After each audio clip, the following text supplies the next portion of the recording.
Shalom famille, j'espère que vous allez bien et que cette vidéo vous trouve en bonne santé chez vous à la maison, peu importe le lieu depuis lequel vous êtes connecté à cette vidéo, soyez bénis, que la grâce de Dieu soit sur votre vie. Alors j'ai prié et lorsque je me suis endormi cette nuit-là, voici le songe que le Seigneur par son ange a bien voulu me montrer.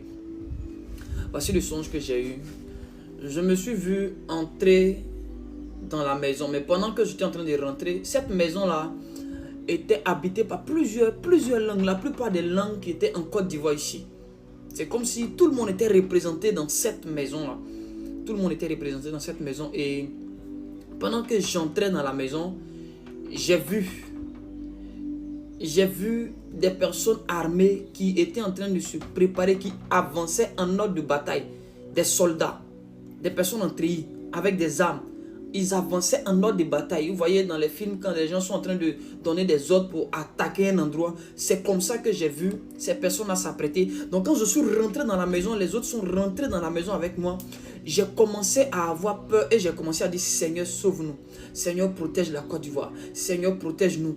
Seigneur, ne nous laisse pas mourir. Seigneur, ne nous laisse pas mourir. Bizarrement, j'étais le seul à avoir vu ces personnes. J'ai voulu alerter les gens de la maison pour dire: les gars, est-ce que vous savez qu'il y a quelque chose de mauvais qui est en train de se préparer? Les autres, malheureusement, n'ont rien vu. N'ont pas vu ces personnes-là qui étaient en train de venir, qui étaient en train de s'apprêter à attaquer.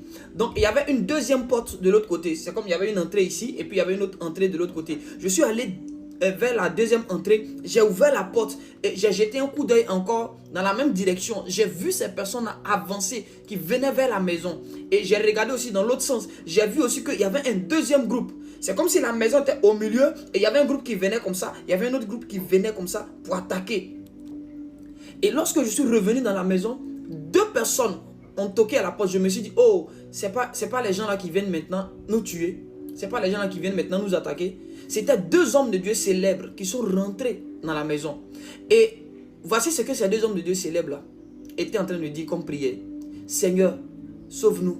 Dieu de Kakou Sévérin, s'il te plaît, ne nous laisse pas périr. Seigneur, ne nous laisse pas mourir. Nous et nos fidèles, nous et nos familles, ne nous laisse pas mourir. On a besoin de toi, mon Dieu. S'il te plaît, Seigneur, souviens-toi, Seigneur, de ton serviteur Kakou Sévérin, Dieu de Kakou Sévérin. Donc, pendant que ce serviteur est en train de prier comme ça, voici ce que moi, intérieurement, j'ai commencé à me dire. J'ai dit: ah. Donc, quand c'est comme ça, là, on trouve normal d'invoquer le Dieu de Kakou Sévérin. On trouve normal que quand on dit Dieu de Kakou Sévérin vient nous aider, là, ce n'est plus un péché, ce n'est plus mauvais. Ah bon, gloire à Dieu. Donc, je comprends que aujourd'hui, parce que c'est chaud, chacun est en train de comprendre qu'en réalité, il n'a pas une alliance avec Dieu. Certaines personnes sont en train de comprendre qu'elles n'ont pas véritablement d'alliance avec Dieu. Et donc, elles ont donc besoin de se lier ou de se fier ou de se soumettre ou de s'introduire dans l'alliance qu'un homme de Dieu qui n'est plus sur la terre a eu avec Dieu pour demander la miséricorde de Dieu.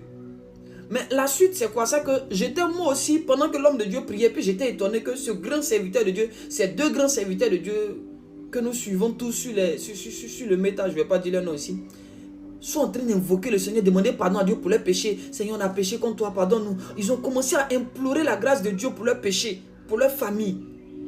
Et moi, intérieurement aussi, j'ai commencé à dire: ah Seigneur, moi aussi pardonne-moi. Pardonne-moi mes péchés. Là où j'ai péché contre toi, je te demande pardon. Et en même temps, le Saint-Esprit m'a montré une vision. Dans la vision là, et c'est quelque chose que j'ai vécu pendant un certain temps. Hein, il y a quelques mois de cela, il y a quelques mois passés. Où, en fait, il y a eu l'occasion que je puisse chuter, que je puisse tomber. J'ai été tenté. Et Dieu m'a donné la force de résister à la tentation. Donc c'est cette image-là, cette vision-là que le Saint-Esprit a ramené dans mon esprit alors que j'étais en train de demander pardon pour mes péchés. Il m'a dit: ne t'inquiète pas. Quand il y a eu l'occasion de pécher, tu n'as pas péché. Tu as résisté. Tu as fui le péché.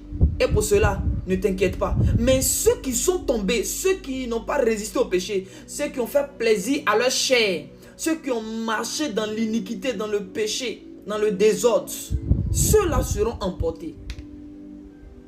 Donc ça m'a soulagé un peu et j'ai continué à prier. Mais ce qui était bizarre, c'est que dans la maison, là, ceux qui savaient que une attaque était sur le point d'arriver et des gens allaient s'introduire dans les maisons pour peut-être mettre fin à la vie de certaines personnes. Je vous assure, certaines personnes dans cette maison ne savaient pas. Il y avait une catégorie qui savait, il y avait une autre catégorie qui ne savait pas. Pas du tout.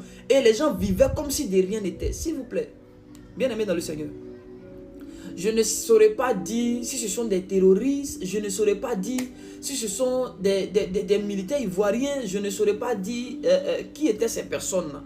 Tout ce que je peux dire et tout ce dont je suis convaincu, Dieu est sur le point de juger son église. Dieu est sur le point de juger ceux qui se font passer pour de véritables enfants de Dieu, pour de véritables chrétiens, pour de véritables chrétiennes. Bien-aimés dans le Seigneur, les actions que tu poses aujourd'hui vont avoir des conséquences dans le futur. David a péché un jour, mais c'est 9 mois plus tard que son enfant est mort. Écoutez, je demande pardon à Dieu pour une affaire présente et Dieu me ramène dans mon passé. Il me dit, regarde ce jour-là, regarde telle date, parce que tu n'es pas tombé là, je te préserve aujourd'hui. Peut-être qu'aujourd'hui tu es en train de vivre comme tu veux, on est en train de te parler, tu ne veux pas écouter. Les actions que tu es en train de poser aujourd'hui, bien-aimé dans le Seigneur, ça va te rattraper demain. Des temps sont en train de venir où Dieu lui-même a décidé de juger son église, où Dieu lui-même a décidé de faire des choses. Ce que tu poses aujourd'hui comme action, la vie que tu es en train de mener aujourd'hui, la vie que tu mènes aujourd'hui, ça va te rattraper plus tard. Ça va te rattraper plus tard. Ça va te rattraper plus tard. C'est pourquoi je t'en prie, vis bien pendant qu'il est temps. Réponds-toi pendant qu'il est encore temps. Reviens sur le droit chemin. Reviens sur le droit chemin pendant qu'il est encore temps. Sors de l'amusement. Prends ta vie chrétienne au sérieux. Prends ta vie chrétienne très au sérieux. Très au sérieux. Très au sérieux. Que Dieu vous bénisse. Que Dieu bénisse la Côte d'Ivoire. Que Dieu bénisse l'Afrique. Shalom.